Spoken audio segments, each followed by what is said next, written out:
Bed time stories with रोशनी की श्रृंखला में मैं आपकी दोस्त रोशनी लेकर आई हूँ आज आपके लिए लोक कथाओं में से एक मज़ेदार रोचक लोक कथा दरख्त रानी। चलिए शुरू करते हैं इस कहानी को, लेकिन उससे पहले ये जांच लेते हैं कि क्या आपने अपने कमरे की बत्तियां बुझा दी, आंखें मूंद ली और कल्पना की उड़ान वो शुरू करी या नहीं अभी तक। तो चलिए ये तीनों बातें एक ही श्रृंखला में करते हैं और शुरू करते हैं आज की कहानी दरख्त रानी। पुराने ज़माने में किसी गांव में एक बूढ़ा आदमी रहता था। उसकी शादी को कई साल हो गए थे, पर वह औलाद की दौलत से मरहूम था। भगवान की कृपा से बूढ़ी की औरत का पांव भारी था। नई नई चीज़ें खाने को उसका जी चाहता था। बूढ़ा भी अपनी बिसात के मुताबिक उसे खाने की चीज़ें लाकर दे देता था। एक रोज़ उसकी बीवी को खट्टे मीठे बेर खाने की बहुत ख्वाहिश हुई। गर्मी के मौसम में बेर कहाँ मिलते हैं। फिर भी वह बेरों की तलाश में जंगलों में भटकता रहा। एक दिन जंगलों में इधर उधर बेर तलाश करते हुए वह एक तालाब के किनारे पहुंचा तो उसे एक बेर की झाड़ी नजर आई। बूढ़े को बहुत खुशी हुई। वह अपने दोनों हाथों से बेर इकट्ठे करने लगा। अभी झोली भर बेर ही तोड़े थे कि एक आदमखोर मगरमच्छ ने अपना बड़ा सा मुंह पानी के ऊपर निकाला और जोर से सांस खींची। उसकी सांस लेने से एक जोरदार आंधी चली और बूढ़ा कमजोरी की वजह से अपने आप को ना संभाल पाया और तालाब में गिर गया। बूढ़ा अपने को संभालते हुए किनारे तक पहुंचना ही चाहता था कि मगरमच्छ ने इसके पांव पकड़ लिए। बूढ़ा उससे कहने लगा, भाई, खट्टे मीठे बेरों की तलाश में मेरे पैर घिस गए और जब बेर मिले तो तू मेरे रास्ते में रोड़ा बनता है। तेरी ये मक्कारी मुझ पर कोई असर नहीं करेगी। बहुत दिनों से इंसान का गोश्त खाने को नहीं मिला। तेरी करारी हड्डियों को चबाने में मुझे बहुत मजा आएगा। आज तो मैं तुझे खाऊंगा। मगरमच्छ ने लार टपकाते हुए कहा, क्यों? मुझे तू क्यों खाएगा? इसलिए क्योंकि तूने मुझसे बगैर इजाजत लिए मेरे बेर लिए हैं। भाई, मैं ये बेर बहुत मजबूरी में ले रहा हूं। मेरी बीवी की हालत ही कुछ ऐसी है। मैं और मेरी बीवी अब और ज्यादा इंतजार नहीं कर सकते। बूढ़े की बात सुनकर मगरमच्छ समझ गया। ओह, अगर ये बात है तो मैं तुझे नहीं खाऊंगा। तू अपनी राह ले, लेकिन मेरी एक शर्त है। क्या शर्त है? बूढ़े ने पूछा। अगर लड़का होगा तो तेरा और लड़की हुई तो मेरी। मंजूर, कहकर वह बेरों की झोली संभालते हुए चल दिया। वह अपने दिल में सोचने लगा कि मगरमच्छ उसे फिर कहाँ मिलेगा, और अगर उसके यहाँ लड़का पैदा हुआ तो फिर तो परेशानी की कोई बात ही नहीं है। बूढ़ा अपनी बीवी की आवभगत में कोई कमी नहीं रखता था। दिन पर लगाकर उड़ते रहे और एक दिन बूढ़े के घर एक खूबसूरत और बहुत तंदुरुस्त लड़की पैदा हुई। बच्ची को देखकर उसे मगरमच्छ की बात याद आई तो वह कांप उठा। लड़की का रंग गुलाब के फूल की तरह था।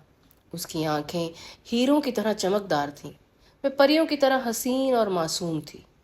ऐसी मन्नतों और मुरादों की लड़की मगरमच्छ के पेट में जाए, ये सोचकर बूढ़ा दुख से कांपने लगा। उसने सोचा कि अब वह कभी भी तालाब के किनारे नहीं जाएगा। बारिश का मौसम आया और नदी में बाढ़ आ गई।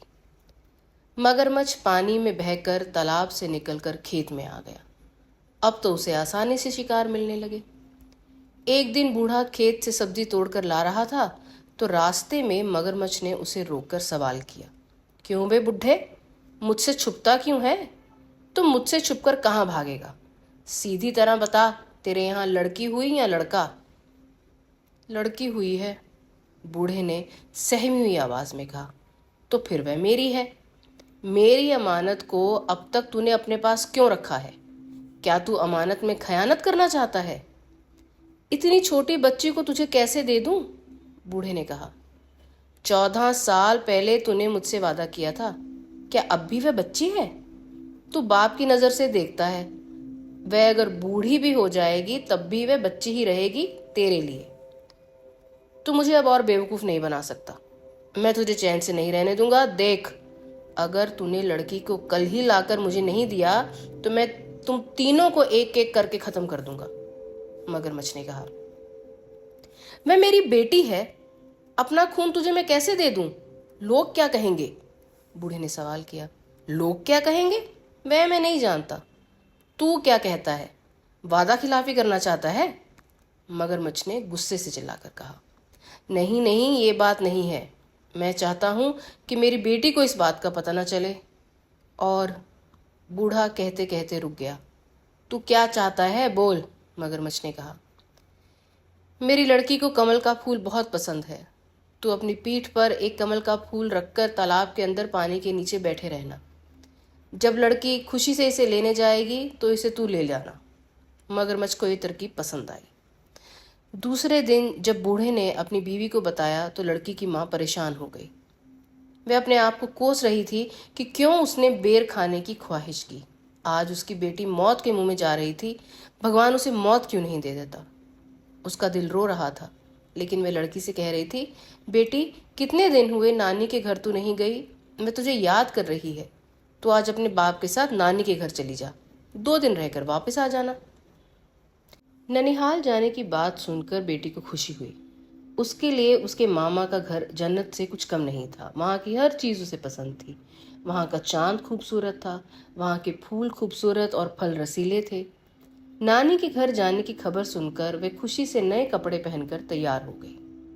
बूढ़ा उसे लेकर जंगल और नाले पार करता हुआ उस तालाब के किनारे पहुंचा और बेटी को तालाब के किनारे बिठाकर बोला, बेटी, तू यहाँ बैठी रह, मैं अभी आया। बूढ़ा चला गया, लेकिन वापस नहीं आया। उधर बेटी को एक बेहद खूबसूरत कमल का फूल नजर आया। मैं सोचने लगी कि इतना खूबसूरत कमल तालाब के किनारे खिला है, लेकिन उसे अभी तक किसी ने हाथ नहीं लगाया। हो सकता है कि किसी की उस पर नजर न पड़ी हो। बूढ़े की बेटी धीरे से पानी के अंदर गई। कमल के फूल की तरफ हाथ बढ़ाते ही कमल थोड़ा आगे खिसक गया। लड़की डरकर अपने बाप को पुकारने लगी, घुटने पानी हुआ है बाबा, कमल खिसकता जाता है। वह फिर आगे बढ़ने लगी, कमल फिर से खिसक गया। लड़की चीख कर अपने बाप को पुकारने लगी, छाती पानी हुआ है बाबा, कमल खिसकता जाता है। बाप वहां होता तो जवाब देता। उसे डर लग रहा था। वह सोच रही थी कि वापस चली जाए। उसी वक्त बड़ी बड़ी लाल आंखों वाला मगरमच्छ मुंह खोले पानी की सतह पर दिखाई दिया। बूढ़े की बेटी मगरमच्छ को सामने देखकर घबरा गई और चीखने लगी। उसकी चीख पूरे जंगल में गूंज कर रह गई, पर उसका बाप वापस नहीं आया। मगरमच्छ उसको अपने बड़े बड़े पंजों में पकड़कर तालाब के दूसरे किनारे एक गुफा के अंदर ले गया और वहां लड़की को छोड़कर वापस आ गया। लड़की की मासूमियत और खूबसूरती को देखकर उसे खाने का इरादा उस वक्त उसने छोड़ दिया। राहगीर जो तालाब में नहाने या पानी पीने आते थे, उन्हें वह पेट भरकर खाता और उस आदमी के पास खाने का जो सामान होता उसे लाकर इस लड़की को दे देता। लड़की इस गुफा में पड़ी रहती, पर मगरमच्छ के डर से वे कुछ बोलती नहीं थी। इस तरह दिन गुजरते गए। चारों तरफ इस तालाब का मगरमच्छ आदमखोर के नाम से मशहूर हो गया था। डर के मारे कोई राहगीर इस तालाब की तरफ अब नहीं आता था। मगरमच्छ भूख से बेकरार होने लगा। उसने तालाब की बड़ी बड़ी मछलियों को खाकर खत्म कर दिया। अब वह भूख के मारे मरने लगा। जंगल की गाय, बकरी, भेड़ भी वह भूख की शिद्दत में खा गया। अब उसके डर से वहां कोई जानवर भी पानी पीने नहीं आता था। जब उसे जोर की भूख सताने लगी तो वह बूढ़े की बेटी के करीब आकर उसे अपनी लाल और ललचाई आंखों से घूरने लगा। बूढ़े की बेटी समझ गई कि अब उसकी बारी थी, लेकिन मगरमच्छ ने उस दिन उसे नहीं खाया। सोचने लगा कि अब उसके दांतों में धार नहीं थी, उन्हें लोहार से तेज कराने के बाद उस लड़की को खाएगा। यह सोचकर वह लोहार के पास चला गया।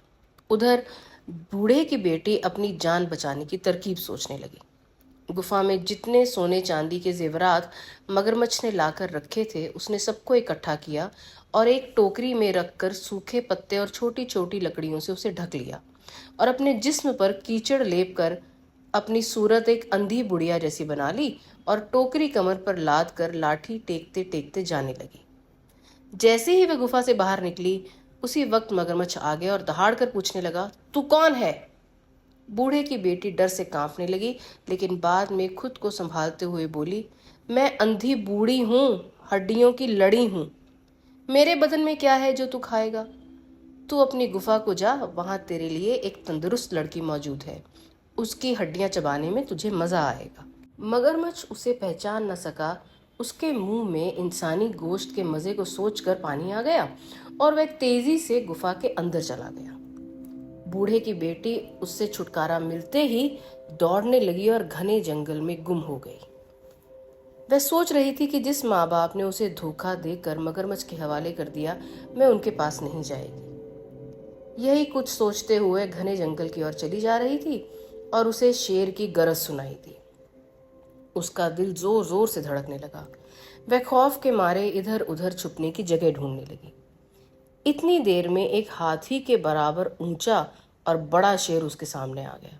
डर के मारे वह सामने एक बड़े बरगद के दरख्त के तने से चिपट गई और रो रो कर मजबूरन दरख्त को दरख्वास्त करने लगी, ए दरख्त, तू फट जा, मैं तुझ में समा जाऊं और तू बंद हो जा। ये सुनते ही दरख्त सचमुच फट गया और उसके अंदर चली गई वह लड़की और दरख्त बंद हो गया।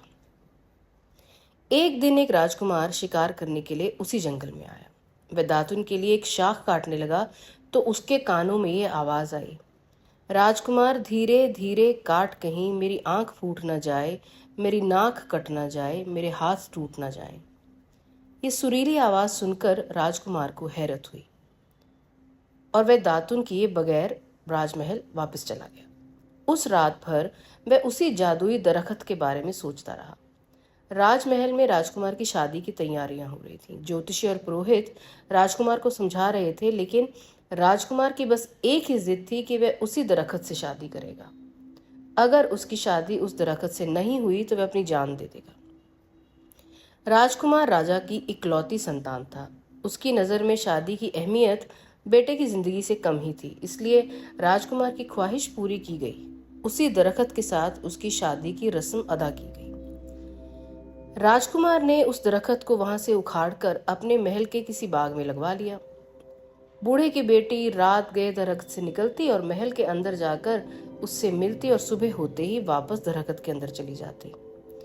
एक रोज राजकुमार ने छुपकर बूढ़े की बेटी के ये सब काम देख लिए।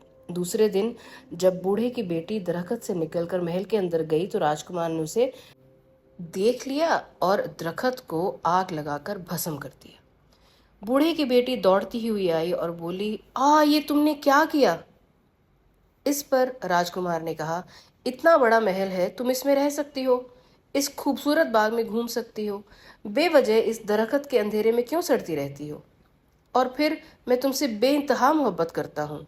मैंने तुम्हें अपनी रानी बना लिया है, मैं तुम्हारे बिना जी नहीं सकूंगा। लड़की तो सिर्फ प्यार की भूखी थी। लड़की को ऐसा लगा जैसे उसे सारे जहां की खुशी मिल गई हो। उस दिन के बाद दोनों राजमहल में हंसी खुशी रहने लगे।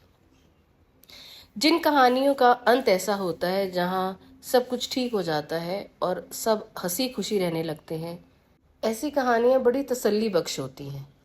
तसल्ली इस बात की कि हमारे जीवन में चाहे जितनी भी दुख कठिनाइयों का सामना हम करें, एक दिन सब कुछ ठीक हो जाएगा और सब हंसी खुशी रहने लगेंगे। लोक कथाओं की एक और बड़ी खूबसूरत बात है, वो ये है कि ये आपको आपके बचपन की याद दिलाती हैं। आंखें बंद कर माँ के पास या दादी नानी के पास लेट कर ये लोक कथाएं हम सब ने बचपन में सुनी हैं और ये हमारी बचपन की यादों का एक बहुत ही मूल्यवान हिस्सा है। अगर आप बचपन की बातों के बारे में और कुछ गपशप करना चाहते हैं तो मेरा एपिसोड बचपन की यादें बातचीत विद रोशनी पॉडकास्ट पर सुनना ना भूलिएगा। चलिए मित्रों, अब इस मुलाकात को यहीं ख़त्म करते हैं। कहानी का अंत तो बहुत अच्छा हो गया और मैं आशा करती हूँ कि हम सब की कहानियाँ भी एक हैप्पी एंडिंग वाली ही हों। मिलूंगी आपसे दोबारा एक और रोचक, मनोरंजक, मार्मिक या भावुक कहानी लेकर।